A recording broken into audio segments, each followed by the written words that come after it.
ان کا نظارہ کر رہے ہیں. آج امیروں کو اللہ نے یہ سزا دی ہے. آج وہ فیشن سمجھتے ہیں کہ میری بیٹی فیشنیبل کپڑے پہنے ہوئے ہیں. نہیں نہیں میرے بھائیوں، میری بھائیوں، آپ اپنی بہنوں کے ذمہ دار ہیں. اللہ کے نبی نے فرمایا کہ جس لڑکی کا باپ جس کی بیٹی بے پردہ گھومے وہ باپ دیوس ہے. جس کی بہن بے پردہ گھومے وہ بھائی دیوس ہے. جس کی بیٹی بے پردہ گھومے وہ باپ دیوس ہے. جس کی بیوی بے پردہ گھومے وہ شوہر دیوس ہے. غور کرو کتنی صاف لفظوں میں، کتنے صاف لفظوں میں اللہ کے نبی نے فرمایا جس کی بہن بے پردہ گھومے وہ بھائی دیوس، جس کی بیٹی بے پردہ گھومے وہ باپ دیوس. جس کی بیٹی بے پردہ گھومے وہ باپ دیوس، جس کی بیوی بے پردہ گھومے وہ شوہر دیوس. اب دیوس کا معنی اگر ہم سمجھ جائیں تو سارا معاملہ حل ہو جائے. دیوس کا یہ تو عربی لفظ ہے نا، اس کا اردو میں ترجمہ ہوتا ہے، سننے کی طاقت ہے؟ سنیں گے. دیوس کا مطلب ہوتا ہے بھڑوا. اور بھڑوا کس کو کہتے ہیں بتانے کی ضرورت نہیں، جانتے ہوں گے. بھڑوا کہتے ہیں اس کو جس نے اپنی بہن، بیٹی یا بیوی یا ماں کو غلط کام کرنے کے لیے کسی اڈے پر بٹھا دیا ہو، چکلے پر بٹھا دیا ہو اور ان سے غلط کام کرواتا ہو اور ان کی کمائی کھاتا ہو. عربی زبان میں اس کو دیوس کہتے ہیں اور اردو میں اس کو بھڑوا کہتے ہیں. کتنا سخت جملہ استعمال کیا اللہ کے رسول نے. مولانا جرجیز کو آپ کہہ رہے ہوں گے یہ کیا ہو گیا اس کو. اللہ کے نبی نے کہا جس کی ماں بے پردہ گھومے اور بیٹا اپنی ماں کی بے پردگی پر کچھ نہ بولتا ہو وہ بیٹا بھڑوا. جس کی بیوی بے پردہ گھومے اور شوہر اپنی بیوی کی بے پردگی پر کچھ نہ بولے وہ شوہر بھڑوا. جس کی بہن بے پردہ گھومے اور وہ بھائی اپنی بہن کی بے پردگی پر خاموش رہے وہ بھائی بھڑوا. اور جس کی بیٹی بے پردہ گھومے اور باپ اپنی بیٹی کی بے پردگی پر خاموش رہے وہ باپ بھڑوا. دیوس کہہ دو مولانا چلے گا، بھڑوا مت کہو، اچھا نہیں لگ رہا ہے. ہم کب کہہ رہے ہیں کہ اچھا لگ رہا ہے؟ ہم کو اچھا لگانا کب ہے؟ جب اچھا ہی لگنے لگے تو فائدہ کیا ہے؟ انجیکشن ایسے لگاؤ درد نہ ہو. باسا ایسا ہو سکتا ہے کہ انجیکشن لگے اور درد نہ ہو؟ انجیکشن بھی لگوانا چاہتے ہو اور درد بھی نہیں چاہتے ہو، تب تو ہومیوپیتھک دوا لے لو، میٹھی گولیاں کھا لو جو مرنے کے بعد فائدہ کرتی ہے.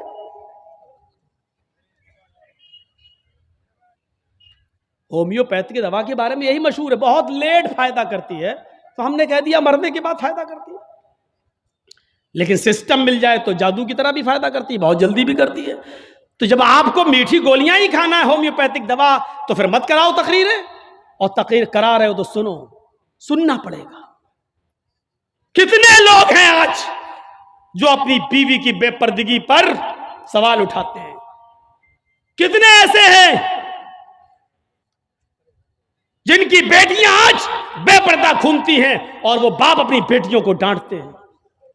اگر ماں باپ اپنی بیٹیوں کو صحیح سے ذمہ داری نبھانے لگیں تو آج ایک بھی لڑکی کے پاس اینڈرائڈ موبائل نہ ہو. ہماری 18-20 سال کی لڑکی جس کی شادی نہیں ہوئی گھر پہ رہتی ہے، اس کے ہاتھ میں اینڈرائڈ موبائل چیخ چیخ کے بتا رہا ہے کہ باپ کی تربیت میں کمی ہے، باپ اپنی بیٹی پر پورا کا پورا حکمراں نہیں ہے، حاکم نہیں ہے. یا یہ کہہ رہا ہے بیٹی کے ہاتھ میں وہ اینڈرائڈ موبائل چیخ چیخ کے کہہ رہا ہے یہ باپ نہ کہہ رہا ہے، بیٹی کے آگے باپ کی نہیں چل رہی ہے، باپ مجبور ہو چکا ہے. میرے بھائیوں اگر باپ مجبور نہ ہوتا تو بیٹی کے ہاتھ میں اینڈرائڈ موبائل نہیں ہوتا. کیا ضرورت ہے بیٹی کے ہاتھ میں دینے کی؟ وہ تو گھر میں رہتی ہے، کیوں چلائے گی صاحب؟ آپ کی بیٹی 18-20 سال کی کیوں فیس بک چلائے گی؟ کیوں واٹس ایپ چلائے گی؟ کیوں میسنجر چلائے گی؟ اور آپ کیسے اپنی بیٹی کو فیس بک اور میسنجر اور واٹس ایپ چلانے کے لیے ڈھیل دے سکتے ہیں؟ کیسے؟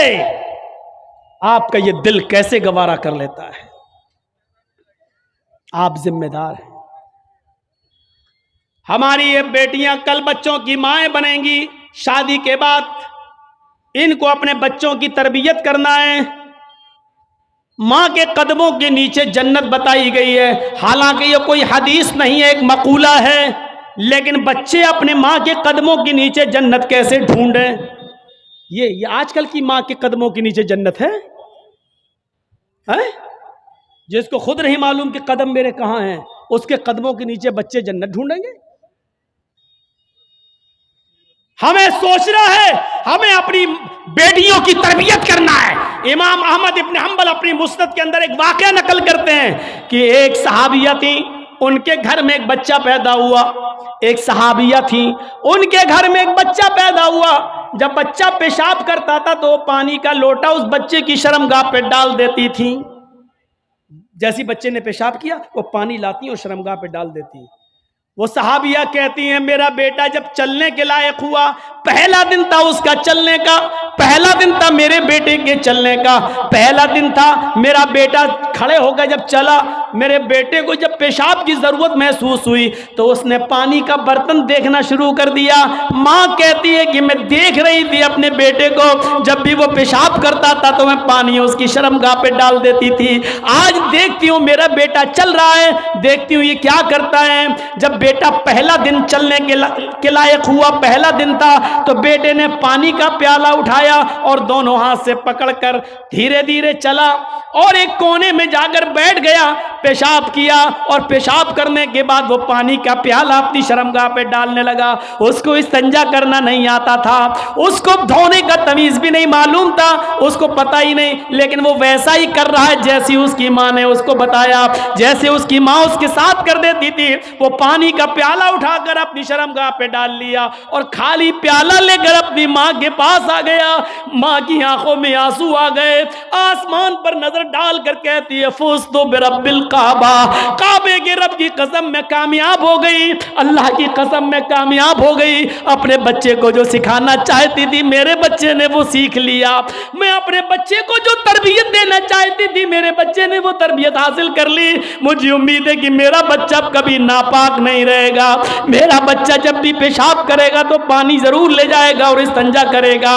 اس زمانے کی مائیں اپنے بچوں کو بچپن سے یہ عادتیں ڈلواتی تھیں، اور آج کل کی ماں دیکھ لو اپنے بچے کا انڈر ویئر نیکر اتار کر کہتی بیٹا یہاں کھڑے ہو کے پیشاب کر لے۔ یہ مائیں اپنے بچوں کو کیا تربیت دیں گی؟ جبکہ نیپولین نے کہا تھا کہ مدرس لیپ از فرسٹ کالج فار چلڈرن، ماں کی گود یہ بچے کا پہلا مدرسہ ہوتی ہے، پہلی یونیورسٹی ماں کی گود ہے۔ جو بچہ اپنی ماں کی گود سے تربیت حاصل کر کے نہیں نکلا وہ کسی یونیورسٹی سے تربیت حاصل نہیں کر سکتا ہے۔ آج بھی دیکھ لو کشن گنج میں بھی یونیورسٹیاں ہوں گی، کشن گنج میں بھی کالج ہوں گے، اس کالج سے B A, M A, P H D, M B B S اور ایم ڈی کی ڈگری لے کر نکلنے والے بچوں کی تعداد بھی بہت ہوگی، لیکن انہی بچوں کو دیکھیے کھڑے ہو کر سڑک کے کنارے پینٹ کی چین کھول کر دھار مار رہے ہوں گے، پیشاب کر رہے ہوں گے۔ یہ ان یونیورسٹیوں کے فارغین اسٹوڈنٹ ہیں جو فارغ ہو کر نکلے، جن کو ایم ڈی کرنے کے بعد، ایم بی بی ایس کرنے کے بعد بھی پیشاب کرنے کی عقل نہیں آئی ہے۔ ان سے تو بہتر وہ کتا ہے جو کم سے کم پیشاب کرتا ہے تو ایک ٹانگ تو اٹھا لیتا ہے تاکہ اس کے اوپر چھینٹے نہ آئیں۔ انہوں نے یونیورسٹی سے پڑھنے کے بعد بھی یہ کتے سے بھی بدتر بن کر نکلے ہیں۔ وہ یونیورسٹی ان کو انسان نہیں بنا سکی، وہ کالج ان کو انسان نہیں بنا سکے، وہ اسکول ان کو انسان نہیں بنا سکے۔ M D P H D کرنے کے بعد بھی آج کتوں سے بری طرح پیشاب کرتے ہوئے نظر آئیں گے۔ کہہ لینے دیجئے مجھے کتا، گدھا، جو کچھ بھی بولتا ہوں میں سب، آج مجھے اجازت دیجئے میرے بھائیوں، کہو کہ جانوروں کی اجازت مت بولو، ہم لوگ انسان ہیں، قرآن نے بھی جانوروں کی مثالیں دی ہیں۔ اولئک کالانعام بل ہم اضل، یہ چوپایوں کی طرح ہیں بلکہ ان سے بھی زیادہ گئے گزرے۔